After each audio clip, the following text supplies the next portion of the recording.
أعوذ بالله من الشيطان الرجيم. بسم الله الرحمن الرحيم. ظهر الفساد في البر والبحر بما كسبت أيدي الناس ليذيقهم بعد الذي عملوا لعلهم يرجعون.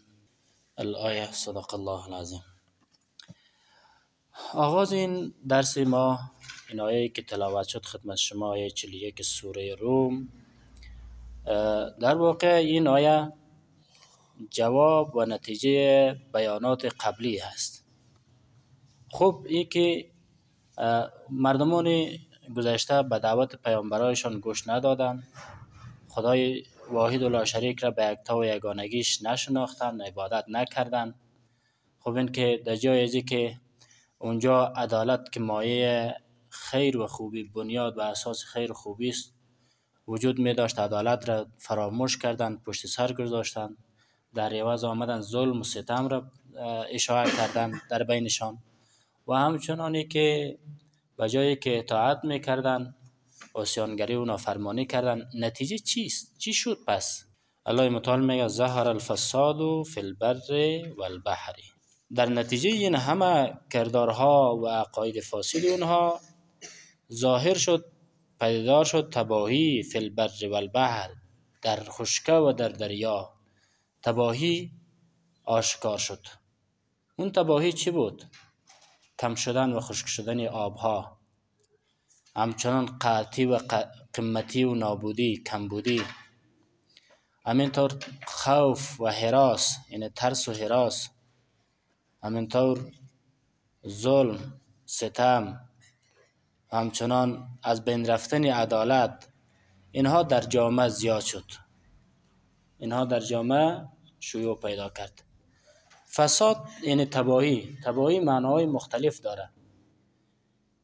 در هر شی، در هر جنس فساد مثلا یک معنای خود داره. یعنی وقتی میگین طعام فاسد شد، یعنی به این معنا گندید. انسان فاسد شد به معنای ازی که عقیدهش باطل شد و خودش هلاک شد، از بین رفت. همینطور حیوانات میگه فاسد شد یا تباه شد، به این معنا که حیوانات هلاک شد، از بین رفت. آب فاسد شد به این معنا گنده شد یا آب خشکید، از بین رفت. این فساد به معنای تباهی. همه چیز، در هر چیز تباهی رخ میده. در نتیجه کردار و اعمال بسیار بد و ناروای پیشینیان، الله متعال میگه تباهی آشکار شد، تباهی آمد، تباهی همه را تباهی در هر جا، هم در خشکی، خشکه، یعنی مردم ها را در خشکه که زندگی میکردن، و همچنان در بحر. آب دریا وقتی که اگر این بحرها آب باران نکنه، حتی یعنی زیستن ماهی، مثلا زندگی ماهی در بحر تنگ میشه برشان. یعنی آب باران که از آسمان میباره برای ماهی راحت و آرامش میشه. خب فساد میگه در بر و بحر، در خشکه و دریا پدیدار شد. خب الله متعال به چی سبب؟ به ما کسبت ایدی الناس، به سبب آنچه که از اعمالی را که مردم انجام دادن. به ما کسبت ایدی الناس، به سبب آنچه که انجام دادن. ایدی الناس دستهای مردم، اینه به سبب کارها و اعمال زشت ظالمانه که مردم انجام دادن، اینمی تو فساد آمد. الله متعال چرا اینطور یک فساد را، اینطور یک تباهی را پدیدار ساخت، آشکار ساخت؟ خب میگه که لیذیقهم، و همینطور مثلا در جریان هم داره. یعنی به این معنا نیست که تباهی واش دمو زمان رخ داد به سبب اعمال مردم دیگه بعد از این رخ ندهد. بعدها هم امیال هم فعلا هم تباهی و فساد در جامعه رخ میده، وجود داره به سبب اعمال مردم. این را به خاطر چی؟ لیذیقهم، الله متعال میگه تا بچشاند ایشان را بعد الذی عملوا، برخی یعنی جزای برخی از آن گناهانی را که انجام میدادن، جزای برخی از گناهانی را که انجام میدادن. جزای کل گناه ها در دنیا متحقق نمیشه. برخی از گناه ها جزایش در دنیا برای انسان ها چشانده میشه، و به خاطر چی او گناه ها را برخیش در این دنیا عذاب و مجازاتش چشانده میشه، برای انسان رسانده میشه. لعلهم یرجعون، تا باشد که باز گردند به سوی خداوند تعالی. ما شما هم ببینید نه در این جامعه ما شما فساد و تباهی زیاد است. از جمله مثلا تباهیایی که وجود داره، فعلا امنیت روحی روانی وجود نداره. کار نیست، بیروزگاری است، فقر است، کمبودی است، قحطی است. از این بدبختی ها در جامعه ما هم وجود داره امیال اکنون. این البته یه فکر نکنین این تصادفی و اتفاقی باشه، این همیش در اثر کردار ظالمانه و اعمال ناروای خود ماست. مایی که مثلا دروغ میگیم، مایی که ظلم میکنیم، عدالت را زیر پا، از عدالت را از خانه ما شروع میشه که بی‌عدالتی است، تا در جامعه که زندگی میکنیم بی‌عدالتی است. دکاندار بی‌عدالت است، عدالت نداره، ظالم هست. همینطور کراچیوان ما عدالت نداره، ظالم است. حکومتدار ما عدالت نداره، ظالم هست. همینطور هر کس در هر بخشی که کار میکنه ظلمش، دروغش بیشتر از عدالت و خوبیش است. یعنی باعث میشه متوجه به ما باشن. شما متوجه به چی هستین؟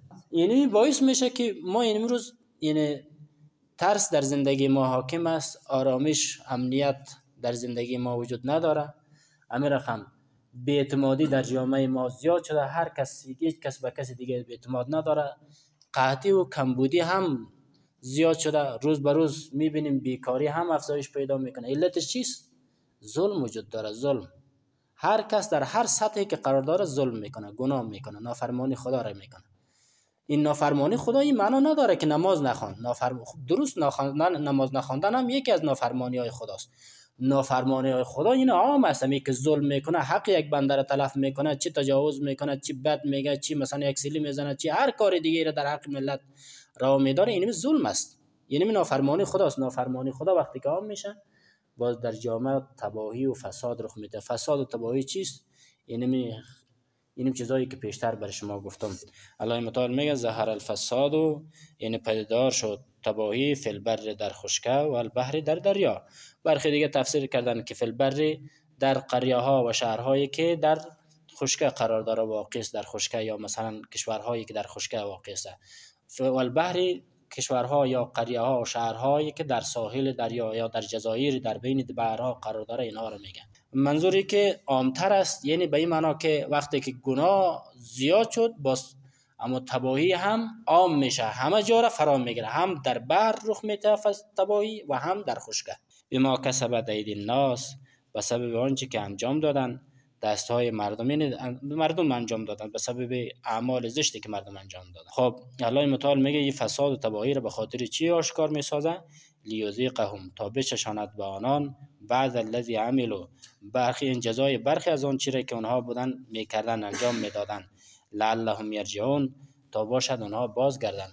ببینین وقتی که یک آفت، یک مصیبت به ما رخ میده، هدف از او آفت و مصیبت که رخ داده در زندگی ما برای ما این هست که ما به خدا برگردیم، به خدا رجوع بکنیم، توبه بکنیم. این تو نشه که از خدا دور شویم. اگر هر قدر از خدا دور شدیم، همون قدر بدبختی ما زیاد میشه. و الله متعال میگه قول بگو ای پیامبر برای اونها، سیرو، شما بگردین، گردش بکنین، فی الارض، در زمین، فانظروا، و نگاه بکنین، ببینین کیف کان عاقبت الذین من قبل، چگونه شد سرانجام و عاقبت آنهایی که قبل از این، پیش از اینا بودن. یعنی اونا چی شد سرانجامشان؟ با همه داشته هایی که مادی داشت، معنوی داشت، از همه امکاناتی که داشتن، باز هم خداوند وقتی که عذابش آمد اونها را فرا گرفتن، همه نیست و نابود شدن، از بین رفتن. سرزمینی که زندگی میکردن به یک دشت بیابان مبدل شد که هنوز والا اگر زنده جان در اونجا بره میهراسه، ترس میخوره انسان ها. خب اونها هم مردمایی بودن، انسانهایی بودن، امکاناتی داشتن. هیچ امکانشان، نه امکانات مادی و معنویشان، قدرتشان از اونها نتونست که عذاب خدا را دفع بکنه. کان اکثرهم مشرکین، بیشترشان چی بود؟ مشرک بودن. ببینید نه، اکثرهم مشرکین به این معنا که یک مردمای، یعنی بیشترشان وقتی که مشرک بوده، مردمان خوبی هم کم داشته، ولی مردمان خوب چی نکردن؟ احساس مسئولیت نکردن. وقتی که ترک امر به معروف نهی از منکر میکنه، باز وقت در اون زمان وقتی که عذاب خدا میه، بازم کسی که مشرک و کافر و بدبخت است اونها هم هلاک میشه، و کسایی که مثلا اگر خوب است ولی احساس مسئولیت نکرده اونها هم باز هلاک میشه. کان اکثرشان چی بود؟ بیشترشان مشرک بود، بدبخت بود. خب فاقم وجهک للدین القیم، الله متعال میگه که وقتی که داستان از این قرار است، فاقم، پس متوجه گردان، وجهک، روی خود را، یعنی با تمام وجود متوجه گردان خودت را. خب للدین القیم، برای دین راست، استوار و درست و پایدار. من قبل ان یأتی یوم، پیش از این که بیاید روزی که لا مرد له، که لا مرد له من الله، که اجازه برگشت، یعنی برگشت نیست برای شخصی من الله از جانب خدا، یعنی اجازه برگشت نیست از جانب خدا برای هیچ کس. هیچ کسی در اون روز وقتی قرار میگیره دیگه برگشته نمیتونه بیای که در دنیا باز زندگی بکنه، عمل صالح بکنه، باز پس برده اونجا. اون روز کدام روز است؟ قیامت است. این قیامت دور نیست. قیامت دور است؟ خیلی دور نیست. هر کس میگه دور است، دور نیست قیامت. مرگ انسان قیامت است. خلاص وقتی که میمیری قیامت است. وقتی که مرد دیگه زنده میشی، زنده شدن در روز قیامت است که اون وقت مورد محاسبه قرار میگیری. دیگه تو عمل کردن نمیتونی، خلاص میشه تو. مرگ بسیار دور است. شما ندیدین به سن و سالتان کسایی مرده باشه؟ زیاد مردم ها بودن مردن رفتن از دنیا. چی پیر بود، چی جوان بود، چی میان سال بود، چی هم نوجوان بود، طفل بود،